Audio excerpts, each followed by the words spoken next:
In this podcast, Nirit Cohen from Work2 talks about the future of work. So stay tuned.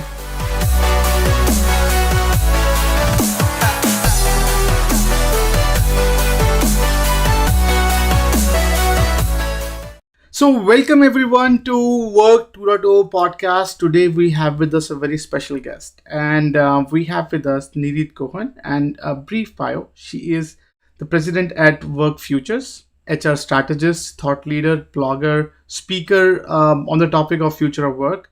Over 25 years at Intel Corp in Israel, EMEA, and global responsibilities in human resource, merger acquisitions, HR, infotech, infosystems, and finance. um, Beautiful and vibrant background, Nidhi. So welcome to the podcast, and thank you for agreeing to speak with our community. And thank you for having me. Beautiful. So I think one thing that I found fascinating, rarely we get guests who have spent a good amount of their life in working at a transnational company that's in itself like a big giant ship, right? And you have done with that Intel. So why don't you walk us through your journey, like how you got started into HR and what brought you to Intel and until yesterday or today? Wow, that's a journey through memory lane. So I joined Intel right after graduating with my master's in finance and business. And I started as a finance analyst. The organization was very small. We're talking 1991. And that's, if you think about it, this is like before Windows. Computers were like green on black, right? No mouse. It was a different world when we communicated via fax machines, and you had to go to this one room in the building that had a fax machine. So yeah, different world. So after a few years, my finance manager moved to become the HR manager for Israel, and called me over to HR to actually run an economic project, if you will. So it was probably a temporary, and you know how temporary evolves, right? So that's how I ended up in HR. And I spent almost 25 years in human resources, from compensation and benefits, through mergers and acquisitions. I spent 3 years, wonderful 3 years, at the corporate headquarters in Palo Alto, California, in Santa Clara in California. Lived in Palo Alto. It was a great opportunity to do global roles. And then I spent quite a few years, almost a decade, as the vice president of Intel HR for Israel.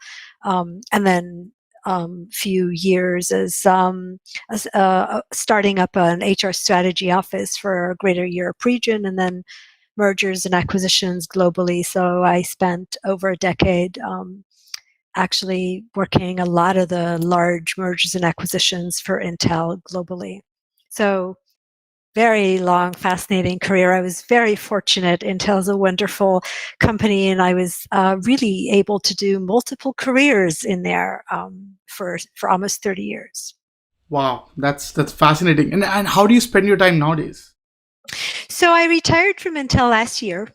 But the interesting story is about 10 years ago, we started looking into the future and asking ourselves, how do we need to prepare the organization for 2020, which is tomorrow, but back in 2009 was a decade away. And so I worked with our strategy organization to actually take methodologies we use to forecast and futurecast and then backcast for the purposes of business, to actually look at the organization and ask, what would it feel like to be an employee in 2020, and then what do you need to do in 2018 and 2016 and then in 2010 to get there. And so I started that project on the side, if you will, in 2009. And generated quite a few use cases for where the world will be in 2020, which is interesting to see when you look at them today, right? Some happened 5 years ago, some didn't happen yet, some probably never will. And as I was doing that, I got hooked. So the Mm, idea of really understanding on how to kind of where the world was evolving, understanding there are really big tectonic changes. This wasn't just, a nicer iPhone, if you will. And that we had to do something very different. And so I started blogging about it. Started a blog about 7 years ago. My son was my first like on the blog. I have 80,000 readers today. I have a regular paper column in the Israel Globes. It's like the Financial Times of Israel. I'm almost finishing my book, and I'm really passionate about this topic. And so when I left Intel, this is what I do. I started my own company, Work Futures, and I work at all the levels, right? So the future of work affects us as people and our careers. It affects organizations and management, and then it obviously affects the larger systems, education and as well as the different social systems we have in place. So I have a lot of fun working with a lot of levels of a lot of implications of this. And this is what I do today. interesting. And I think we had prior conversations about this topic of future of work, and I think what I find really fascinating about your background and about your sort of your abilities to help others understand where this industry is heading to. Like from and right now you were part of an Intel, and now you're being outside helping businesses out. How has your perspective changed when it comes to the enterprise understanding of future of work, or or their preparedness towards it, or how they're equipped to handle the challenges of this new reality of work? Like what is your observation? I think part of what we understand is that the players are changing, right? So the way enterprises think about this is you think about jobs and you think about org hierarchies and you think about projects, and we still consider success as retention of people, Hmm. right? So we own the capital, we own the people, we own the projects. When you look outside in the broader world, you see a lot of what we, by the way, called in the popular press jobless recovery, right? So you see a Hmm. lot of Hmm. economic activity that is happening outside the standard of an employer and employee relationship, right? So you see networks evolving, so work being done through people coming together to do the work. And there's a lot to be learned internally for how work gets managed from how Hmm. work gets managed externally and in the ecosystem that isn't corporations, right? Because we still try to reorg every time there's Hmm. a big change, which is really having the org structure chase the reality as opposed to ask, how do we enable people to come together in different formats and think about what is the role of management and what is the role of hierarchy, and how do you separate between managing work and managing people. Hmm. So there's a lot to be learned from how work gets done when it's not encumbered by the history of corporations. Interesting. And I think one thing that we found fascinating with our conversation with HR leaders, um, and they're primarily from two broad containers. So one is very legacy companies representing them, having them slew through this evolution of technology and new economic realities. The others are from this new age of enterprise organizational structure, very cool, hip, and just very agile and lot more rapid in responding to any situation. So now you have been from an Intel world and very ginormous organization, very uh, what we say, uh, organizationally mature, have a culture in place. They have seen thicks and thins throughout many disruptive times. So now, if you look at the outside world and now look back in your previous days, and many companies are like Intel. Like what is your take on what bigger companies or companies with stronger cultural background and legacy should do to prepare themselves with this new sort of emerging reality of work? I think it starts with understanding who is the talent at your disposal to actually go do the work, right? Mm. So if we look at the trends from owning, a drill to drill a hole in the wall, and instead say, I need a hole in the wall, how can I get it, right? Um, this concept of what is the access to talent. So huge corporations have a lot of talent internally that even within the company it doesn't necessarily shift at the right time to the right place.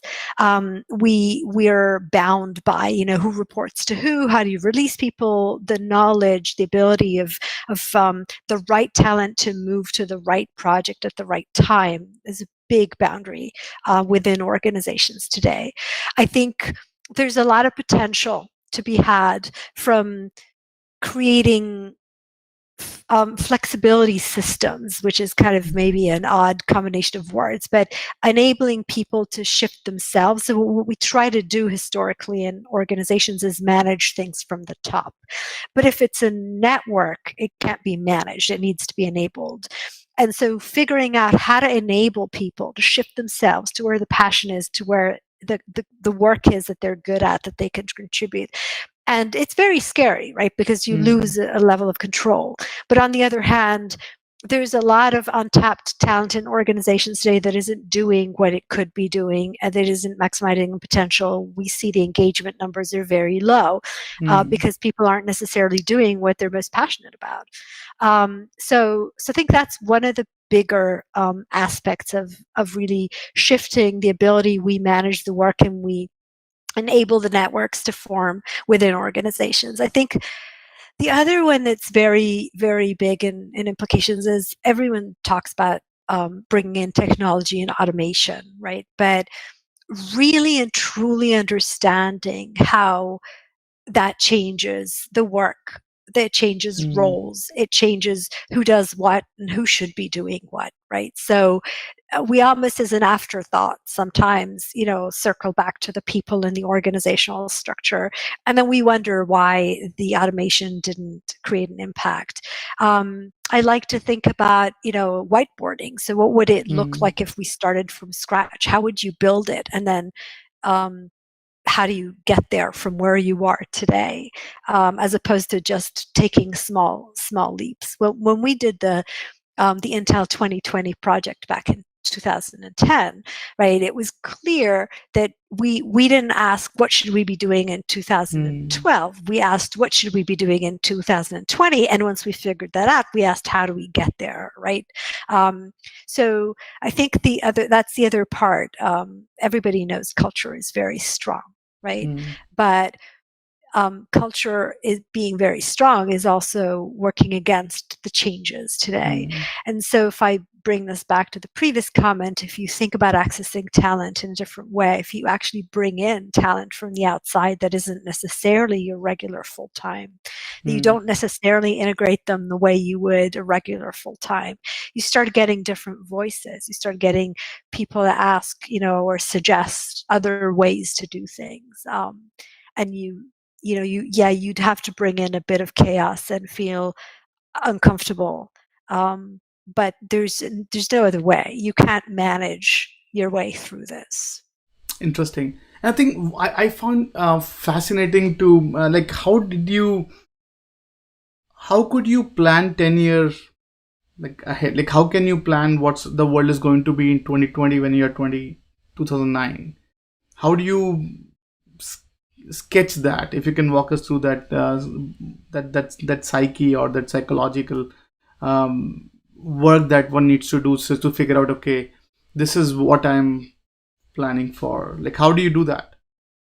So so probably planning is the wrong word. Mm. Um, and by the way, notice that when we put that challenge out there, we said, what would it feel like to work in 2020? Because it starts moving us in a different direction.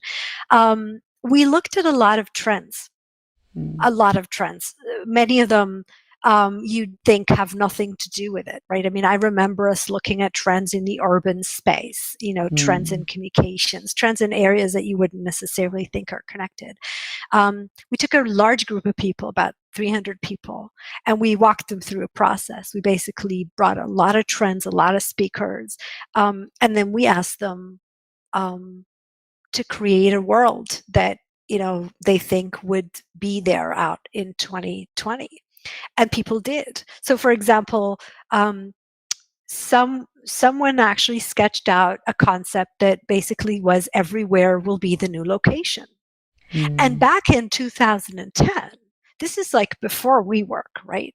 mm, It was unheard of. The idea that Intel and Microsoft and Google will sit in the same space. And I remember managers saying, nah, that'll never happen. Right. mm, And it did. And it didn't wait till 2020 either.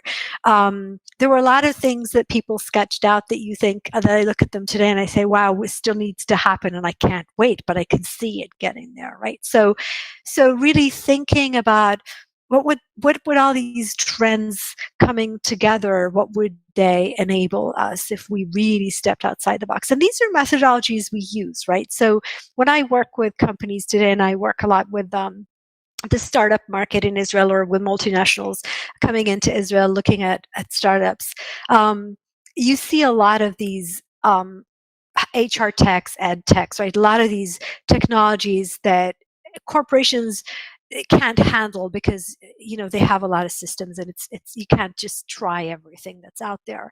But mm. probably should be looking at. They're very interesting thoughts about what learning means, right? Even what prerequisite skills and capabilities and experience means. How do you define relevant experience? How do you define a role and who you think would fit that role, right? We're used to thinking about job titles and resumes, but there are people there with relevant experience. It was just called something else, and they're shifting their abilities and their skills to, they could be doing a different twist on what you're looking for, and that could be the right thing for you.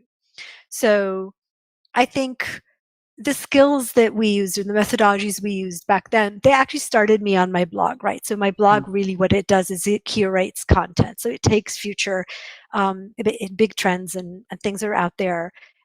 Even attending CES in January, and you look at this and you say, okay, wow, this is kind of run this into the future. What would work look like when you have VR and AR, right? How could we come together and collaborate without needing to be in the same space, maybe not even in the same time, maybe not speaking the same language? What would happen to work then?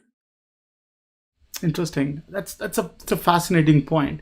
And I think I remember that I was at a conference last month and addressing a panel, and basically there was a conversation. Someone asked me about, hey, how do you see the future? Like what how can you understand the future? And I told them that, okay, this time it's sort of different because over last 30-40 years technology is playing incremental role in defining what business and how to do business, and in that journey we are dependent more and more on technology.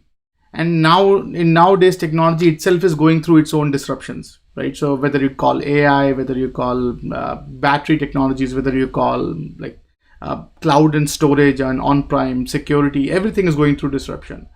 That means the entire business that's dependent on this technology, it's going through its own disruption, right? And that means that even the business models are getting redefined of what would it means to be a healthy business. Like, is it capital, like what does really capitalism mean nowadays? Like, it's not it now, it is a human element in that as well. Yes, Now yes. if you are running an organization as an HR leader, to decipher your sort of your company outlook into this new reality, like what would you, how do you console them, how do you, what would be your message to other HR leaders in companies with a very legacy business model? And I think it was funny, like I was talking to Tim from Tim O'Reilly, and from O'Reilly Media, and when we were talking about how there are like two standards going on in the market nowadays. So if you say company like Intel or GE or IBM, if they miss out on their target, they will be hammered for missing out their targets. But if you say Netflix or Amazon, no one cares if they make money or not. Like they have a price, very high price earning ratio. It just goes bizarre. Like how do you console a legacy enterprise, that how difficult is the transformation, the HR transformation into this new reality of organization or of existence? Probably $1 million question, probably more, right? And if there were an easy answer, then it wouldn't be one. Um, it depends on the situation, but I think the main elements aren't that there's a simple answer, but that you cannot ignore the organization or the human resource aspects of this transformation, which I think Mm, is what many companies are missing, right? right. So let me give you an example from the training world, right? So we used to think about training in terms of ROI, right? Are we going to Mm, conduct the suite of training, or are we going to, offer it? In fact, about a decade ago, many companies cut down on spending in the training space because the ROI was not apparent. And we spent many years trying to figure out, how do you measure training ROI? So if you look at this new world, where the value of your human capital is actually reducing really fast, because mm, each one of us came in, with a basic skill set, whatever profession we learned, um, and a lot of that knowledge is becoming irrelevant at an increasing speed. And so we need to stay relevant. We need to stay relevant as individuals. We need to stay relevant as professions. We need to stay relevant as teams.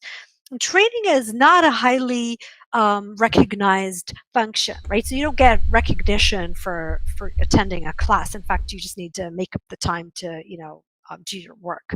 And mm, so suddenly training is about reskilling and upskilling. So at best to stay relevant, and probably more likely a company looking at its strategic path going forward will probably discover that a large proportion of their talent is going to become obsolete within the next decade for sure, maybe even 5 years. And then you say, okay, the old system was, let's fire them and hire new people.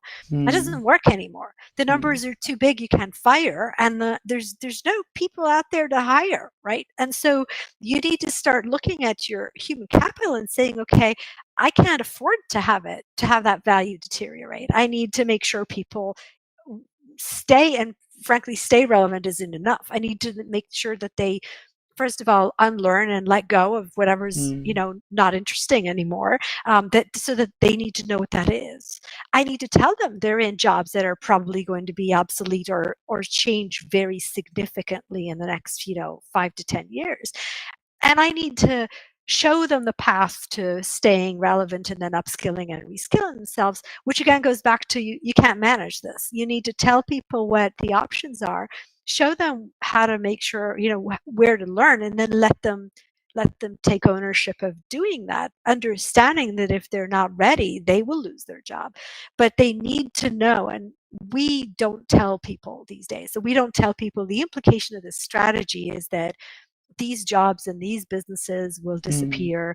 The implication of this strategy is, we need a lot of people in this space. Here's how to learn, maybe even take a budget. So we saw Amazon announced recently, right, that they're allowing training and retraining. And frankly, they said, we realize that we'll probably miss about 30%. So people will be training for things we end up not needing, and they'll leave. And that's okay, because we kept them in the system.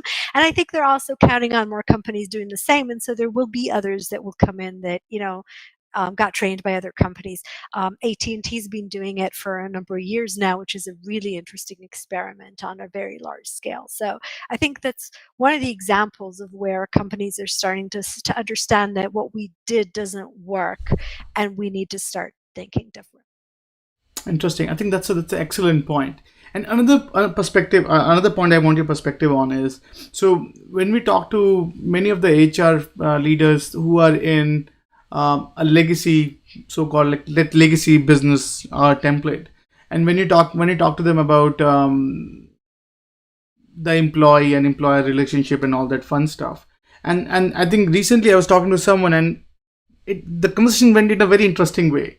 So they suggested that, Vishal, there's a increase agility around using of data in HR, but HR has always been about people, and people are not really easily quantifiable. Like there's a lot of so the qualitative information about an employee, our inability to justify the quality of their work, push us to use their quantifiable traits of that worker, how much time they're spending, and that is pushing a lot of data driven technologies which are very premature and which are actually pushing towards quantifiable outcomes, and not a qualifiable outcomes.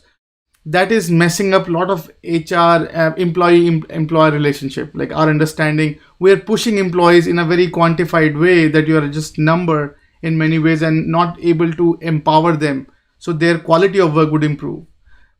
And you have come from the world where the HR evolved. The HR evolved from that HR that I can go and talk to, versus now a form that I have to fill, and then someone in this green earth would come and say, okay, I want to talk to you about your problem now.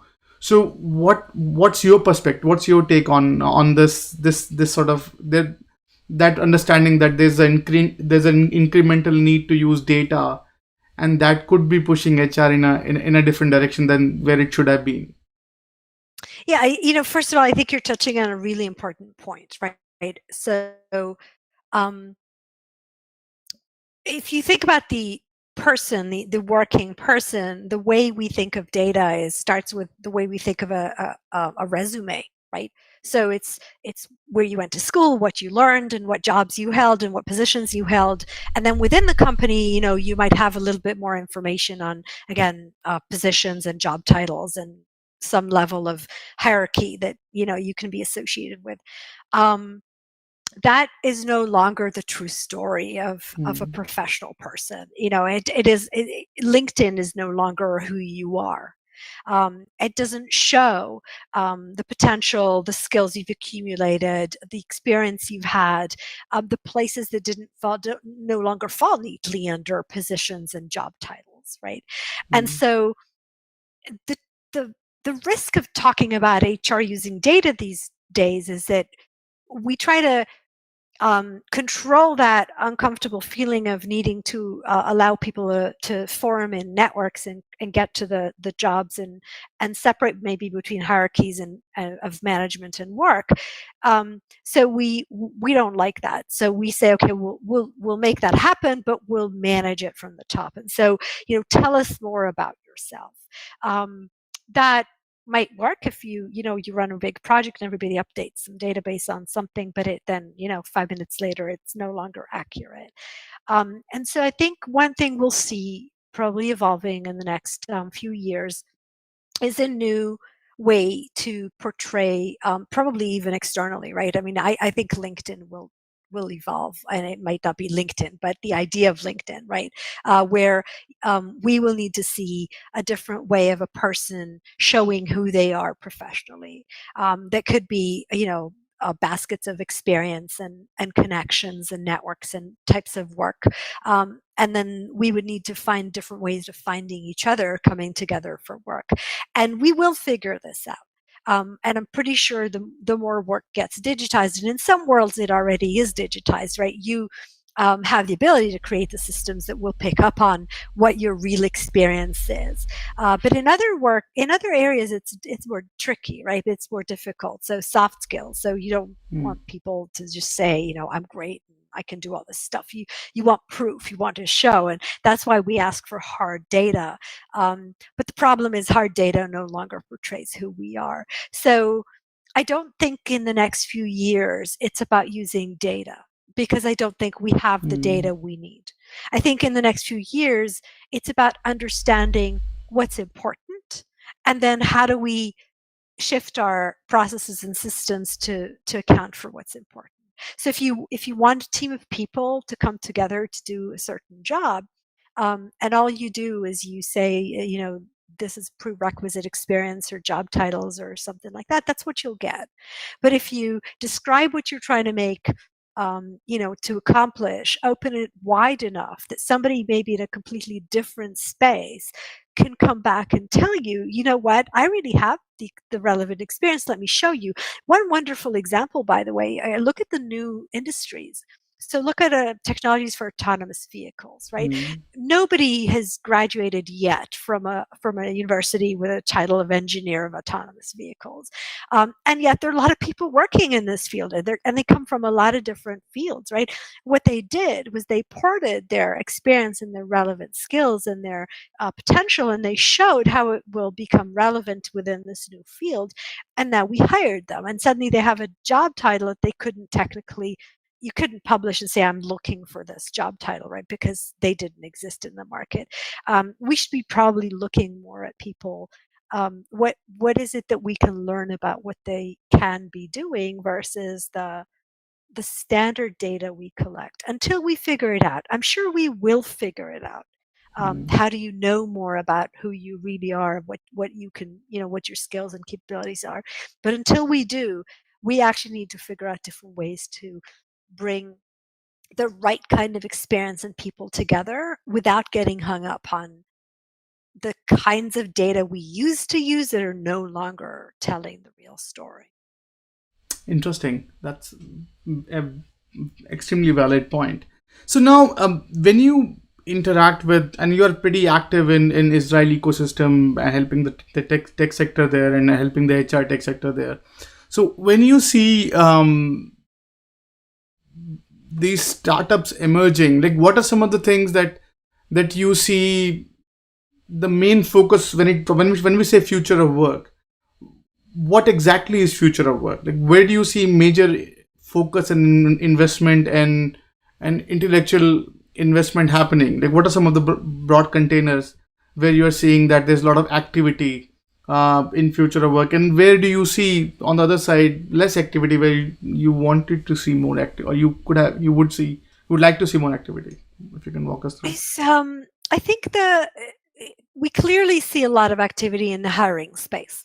So trying to figure out, and we see a lot of startups trying to figure out how to get that match, right? The right people to the right place at the right time in all sorts of ways, whether it's sharing between people, whether it's, different types of skill sets, whether it's just different ways to access talent, right? So we see a lot of startups in that space.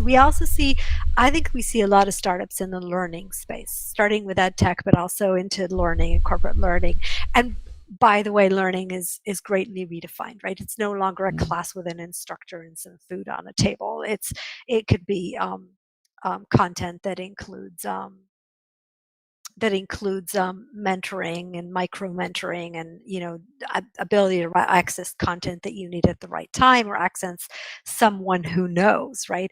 Which is, by the way, another class. I think we're seeing another class of startups in the space of the networking. So the understanding, and there are lots of studies today that shows that it's not so much what you know, but who you know that knows, right? So Mm. how do you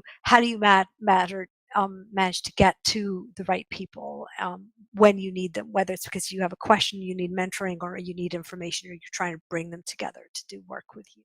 So kind of these are some big buckets. It's interesting, and I think the place where there's work, probably not enough work, is really how to redefine who a professional profile is and what it looks like and how does it come together. So it's that replacing CV or resume, right? It's thinking about that. Like I said, it's very hard. We use resumes to quickly filter hard data. You touched on that point. It's very accurately. It's the hard data is shifting, and I don't think we have a grasp on how do you really filter and match these days. Um, I think these are the large buckets. Compensation and benefits.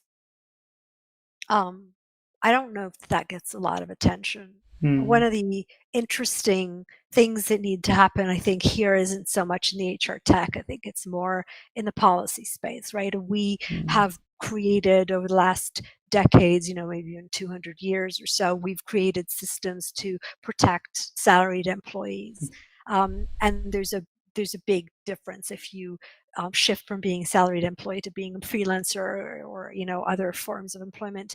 And as you move forward and you look at this flexible market, you really should be protecting the worker for working as opposed to an employee for being one. So it needs to be um, same how you work. So Mm. if I want to contract with you, it doesn't matter if in what form.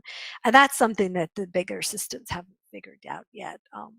And we're seeing some work in the space because it's becoming a problem, because labor laws are hindering some of the Mm. flexibility. And we're also seeing the other side of it, which is employees suffering from that over flexibility. So some of that needs to happen, but that's at the bigger policy Interesting. I level. think I'm glad you are picking up the point on labor laws. I'll get to the government part as well.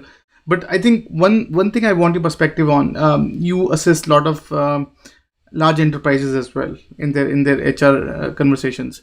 So when you talk about HR putting off fires, internal fires versus HR focusing on future of work, like how much are you seeing, what percentage of HR is now actually focusing on the future, or basically active rather than reactive? Like how much HR are you seeing where businesses are actually proactively talking about future of work, vis-a-vis of, hey, it's just a five folks on the corner talking about future of work, well, 5,000 of them putting off fires. Like, what are you seeing, at least from the large enterprise perspective, that how is the market shifting, or what's your take on that?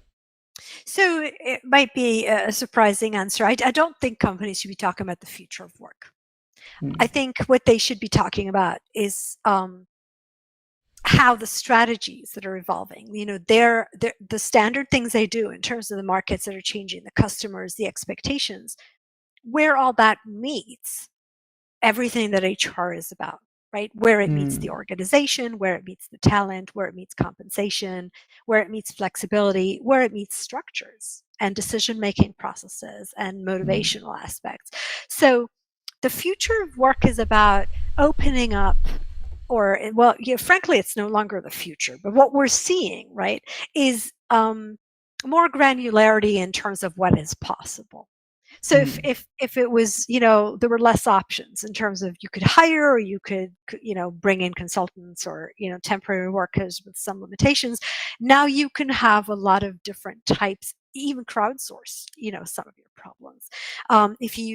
If we used to work in structures, so my manager um, was also the manager of my work. That's no longer true. Most of us work in Mm. teams where we have multiple kinds of teams, and probably none of them are managed by our manager, or at least most of them aren't, right?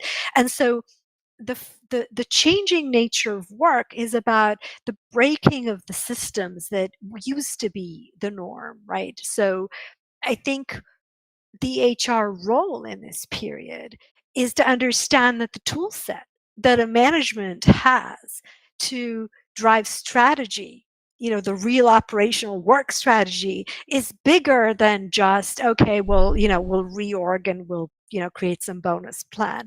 So if you think, and this frankly isn't that new, right? You think of Ford, right? When Ford wanted to create a car for everyone, created the assembly line. Mm. So he realized he couldn't just do it by asking people to work quicker, right? So we kind of are doing that right now. We're taking people and we're asking them to take on more. Instead of asking, how do we dismantle some of this and say, okay, can we do this in a different way? How can we use different systems, different processes, different people, different, almost everything can be different. You just need to test it. Now, big corporations can't test it by going live with something. It's too risky, right? But you could always test it in small places. So this very delicate balance, right, between what you need to deliver to the markets. There's always those other things on the side that are not in the core, or that are starting to look like they're going to be different. Think of banks going digital, right, or Mm. credit cards going, a- away, or disappearing, for other methods of payment. there are people whose job was all about the banking system the way it Hmm. was. So what are you going to do about, the processes and the way things are in the branches and even the space, right? When you're going digital, how do you think differently about that? HR, a good HR team needs to get ahead of this. They need to be asking the questions even before management gets around to it. Because when management works strategy, HR should be saying, okay, this strategy is going to hit the ground. What does it do to people, to management, to organizations, to decision making, to processes, to my hirings? You need to start thinking about these things and creating a much broader range of possibilities and tools that are than what we're used to be working with. Interesting. Interesting. And if an HR leader from a small company is watching this conversation, like what would you suggest to those leaders? Like how would they create a company that's is future compliant, that's progressive in nature, and basically it gels into this new norms of work, because I'm hoping that eventually, as we are settling into this new and lot of interesting ideas of creating corporations, we might see a lot more innovative solutions coming on the road as well. So the companies would stay agile in adopting to this new template. Like what would you suggest to these who are building their startup from ground up? What are some of the best practices that you could share with those folks? So there's a really big difference between startups and then when you actually become like a small medium sized company. Um, Startups are an interesting world to learn from because by definition there's no structure. Even job titles are kind of fluid and people just gravitate towards what's the right thing to do. They're also interesting to watch in terms of hiring because when you want to Mm, bring talent in, you don't sit there and define, to the nth degree the role and the position and the prerequisites. You kind of say, this is what I'm thinking about. Who do you know that fits this bill? Um, it gets tricky once you grow and you can't manage this on a scale, larger than 50 or 60 people. You just need to mm, start bringing in processes. Suddenly you don't know everyone. Suddenly not everybody knows you. You don't hear everything. And I always tell middle management, the higher up you go, the more quiet it gets. The more people reviewed the PowerPoint before you saw it. And there's a lot of stuff that you should know about that never made it to the slides, right? So mm, so you need to start developing different ways of actually hitting the ground and listening to what's going on. There are very cool crowdsourcing conversation tools these days, right? So instead of a survey that comes out once a year, and think about how the world is, people will say everywhere what they think. Then they mm, come into the organization and nobody asks them. But mm, if you only talk or ask, they'll tell you. So something about how we listen. The waterfall of communication is no longer a waterfall. In fact, you should probably turn it upside down. It mm, proportionally should be listening more than talking. The higher up you are. Um, so I think it's something about making space for these things because these things don't happen. When we get up, we have a calendar full of meetings. We spend our day in conference rooms with closed doors. You go back home, start another day. Um, Building those into your system, right? Building it so that you have these conversations, and there are ways to create those on a mass scale if you need. There are tools out there today that allow you to do that.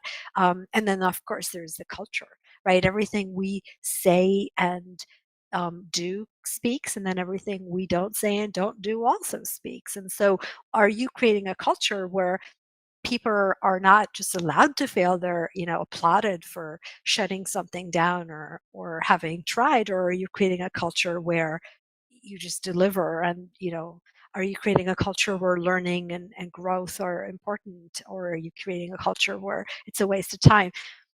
There, mm, it's a lot of little things like that.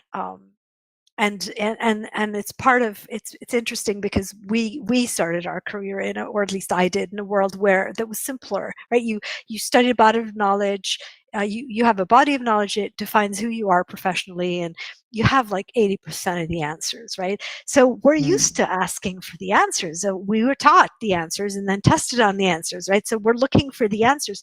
There are no simple answers.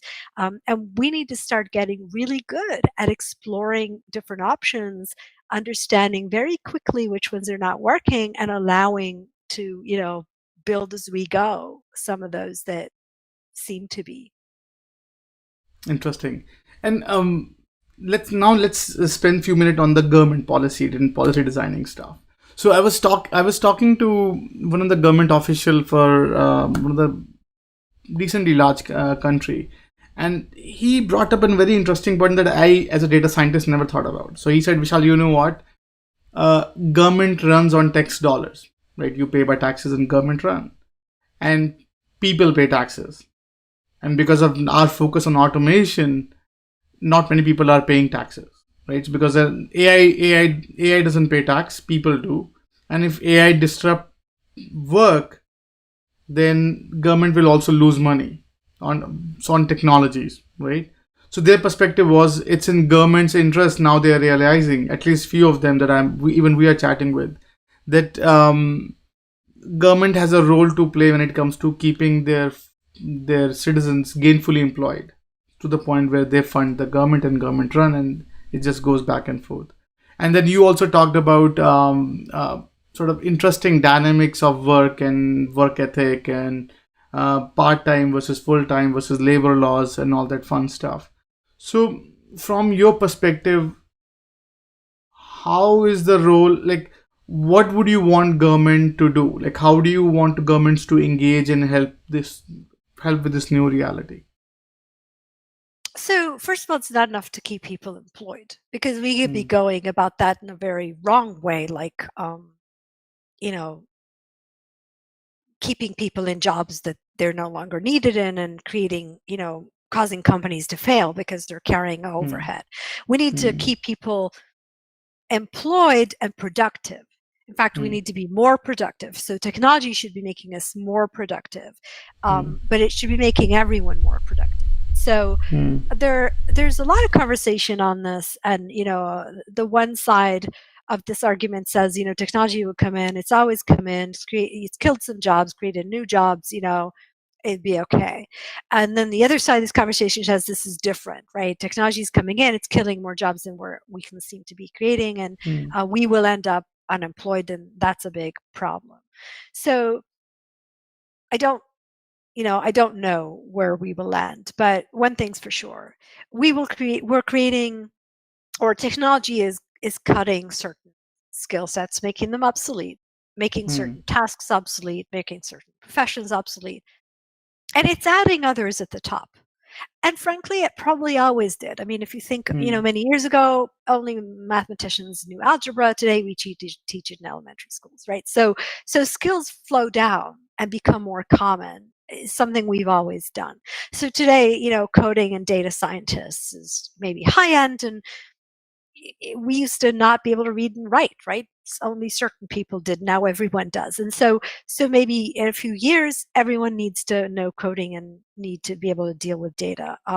So one thing that we will need to figure out the next few years from kind of broader society and government functions is uh, is education and lifelong learning. So we can't teach people answers and test them on answers and then expect them to come into the workplace where they're waiting for somebody to tell them what to do. That no longer works. So we need to figure out the right skill sets, and then help people learn to learn. And then we can no longer package these degrees in 3 to 4 year segments that now you're kind of 10 years in and you need to update your skills. What do you need to do? Go back to school and study another 4 year degree? That doesn't work. So we need to Hmm. create different systems that allow people to upskill themselves, which means that they might need to, for some periods of time, maybe cut back on some work hours, and they need to free uh, pay, or savings, or some other system, so that they can afford to go study and better themselves. So we need to be able to keep doing that for more years. And then our social systems, right? I mean, pension, if you live in countries where pension was there, is we can't create pension plans where people retire at 60 something. This is not possible. You can't save 30 years and fund 30 years of non-work, right? So Hmm. you need to think about longer years. And if you think about longer years, people when they're 60, they don't want to work like they worked when they were Hmm. 20, right? So you need to think about other ways to allow people to be productive and then earn an income that isn't necessarily your standard full-time employment. And so there's a lot of work in this space. It needs to look at how all this redefines the implications on what a person needs to do throughout their career in terms of training, in terms of degrees of employment, in terms of types of employment, and and then allow the systems to build around that so that we can do all that. Right now, we're kind of on our own, because no one's creating the systems to do that. And Interesting. so and so we see people abusing them, which is a problem. Yeah, I think valid point, and thank you for sharing your perspective on that. So we almost on the tail end of the conversation. So um, work futures, right? So your independent practice. So where do you spend your most of the time? Like what in this work future concept?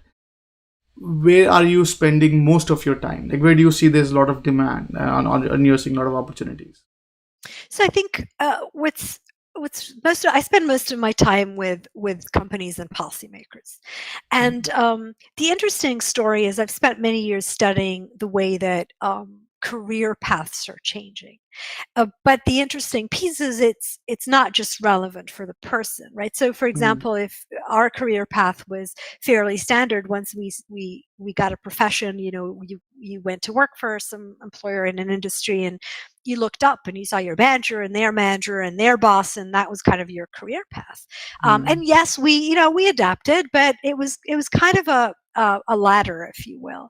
Um, and so our systems in the organization met that ladder. So we defined climbing the ladder. We defined mm, development with respect to that. We also defined what growth meant, and we defined retention as metrics, right?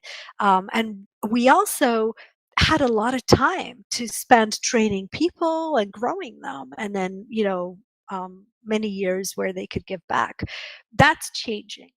And so when people started understanding that their work stability was no longer dependent on a company, that it was dependent on their own ability to stay mm, relevant in their career market, they started asking for things like develop me. Show me that this by the end of this year, I'm going to have more skills and more relevant experience than I did walking into this year.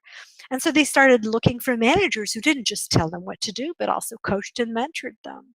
And they started wanting to move quicker and gain more experience and make some moves that we looked at that and we said, that's odd. Why would you want to do that? Well, because it's no longer a ladder. They're climbing different paths, and they're forming the way as they go. And so mm, most of my time is spent working with managers and organizations, and then as well as policymakers, to understand the implications of this change to how we manage, to the systems we create, to how to motivate and engage people, and then also to what else do we need to build around them so that everyone's success. Frankly, what you want is to kind of have all the ships go up as the water level rises, as opposed to some of them sink. interesting, interesting. So now let's spend few minutes on your journey. Let's spend few minutes on. So we ask all of our guests to share uh, maybe three things that has real or three qualities that has really helped them be what they like, that has helped them become what they have become. Like what are those three qualities? What are those three qualities you attribute your success to? It's interesting because the first one probably is not going to be a quality, but I had fabulous managers. I was very fortunate to have managers who were really they really saw me for better and worse, right? So they helped me shape. They pushed me out of my comfort zone. They put a mirror up to my face when I needed it. They pushed me when I needed it, and they hugged me when I needed that, right? So they basically um, allowed me to travel and make career moves that were not standard and try out things that were not considered the normal path. And so I think where I ended up was having a very varied career journey that allows me to look at, for example, an organization today from all those different, perspectives. So I can speak as an employee and as a senior manager, but I could also speak as finance, as HR. Mm, M&A is a wonderful venture into what disruption looks like, right? Because acquired mm, companies go through very big disruption, and I managed multiple of these acquisitions at very large scales. I also was very fortunate to um, trot the globe. So mm, I've worked in every single region in the world. I've lived in most of them, and I speak multiple languages. And so um, I've learned, and I learned some of those the really hard way, right? So you kind of learn to translate, and also when you're unable to translate, right? Whether it's mm. corporate culture or language, or country culture, right? So it's given me a very broad perspective on how to read between the lines and how to create a picture with a lot of missing pieces in there, which I think is helping me today. Interesting, interesting, and thank you for sharing that to our listeners and viewers. So, we ask all of our guests to share some of their favorite reads, some of the books that they really appreciate, and they can. Um, that's what would your list be like? What would your some of one or two or three favorite books that you could share with our listeners and viewers? So I read a lot, but before I give you a little bit of the reads, here's what I do, because sometimes I write in my blog and I write about a lot of books, and people ask me, so how do you read so much? So there's a little secret there. So today, every book that comes out starts with speaking engagements, right? Mm, So as I'm on the cross trainer or the treadmill in the gym, I watch a lot of TED talks and talks, right, by people who publish books, and then others. And so mm, I when I find myself wanting to highlight as they're speaking, right, then I go ahead and I buy the book. So I do a lot of my reading through figuring out what I want to read by listening to these different ideas as they interesting. emerge. Um, One of my favorite ones in the last I think few months, it's a bit late because it's not that new, but was Thank You for Being Late by Thomas Friedman, right? Because I think Mm, um, one of the examples, one of the issues I see is a lot of people are trying to slow down what's happening, right? They're trying to fight against it. Just like, we mm, really loved it the way it was. Here's everything everybody else should be doing so that it doesn't change. Um, and I think when you read that book, you really start to understand everything that's happening, and it's a good mirror up in your face to say, okay, this isn't going away, and it's not going anywhere. So that was another one that was very good. I I follow conscious capitalism closely, mm. which is also Great. generated a lot of good reads in terms of servant leadership and um, Awesome, awesome. So, last but not the least, so if you want something for our listeners and viewers to take away from this conversation, like what would that be? What would be your closing remark for our listeners and viewers? you can't ignore what's going on. You know Mm, it, and I think what I try to do is take what makes me uncomfortable and then actually dive head in, right? So instead of lean back and think about, I really don't want to be doing this, you say no, you actually lean into this and get through the uncomfortable. When you come out on the other side, you're able to help everyone that's still um, getting their feet wet. So I think it's really realizing that you cannot ignore this. It will not go mm, away. And someone out there is doing something that will hit whatever you are doing, whether it's your business or your job. Someone out there is creating something that will change that and just completely topple it on its head. And so the question is, are you going to actively be out there looking for that and then riding that wave, or are you going to be, kicking and screaming and tagging along? So that would be, if there's one thing you remember, is actually lean into the disruption. It's the only way out. I think that's fabulous thought, and thank you so much, Nirit, for it's. I think it's. I've told you like number of times. Talking to you is always like a therapy. It's very getting to see what's going on, and thank you so much for being candid with your time. So being very generous with your time, helping us understand what's going on in the future of workspace. You're always welcome back on the podcast, and wish you success for your book. And I hope to see you back to discuss your book and basically uh, discuss, share with our community what is all about, so they can go and grab their hands on the book. And thank you again, and wish you nothing but success. Needless to say, if you're in Boston, you have a home, so let me know and we should catch up. Thank you, Michelle. It's always a pleasure talking to you. We've had a fabulous virtual journey together. So yeah, I'll definitely be back. Thank you for Awesome. having me again. Thank you. I thought I was sick of home, but actually I was homesick. Never really knew that I would have to grow up so quick. I'm so uncomfortable, don't know anybody here. Just a couple dudes that I met once, that's it. And I go into the booth feeling nervous. Got butterflies in my stomach like I'm so worthless. Is the mic on? I don't know how to work this. Inside I'm breaking down, I hope I'm not up on the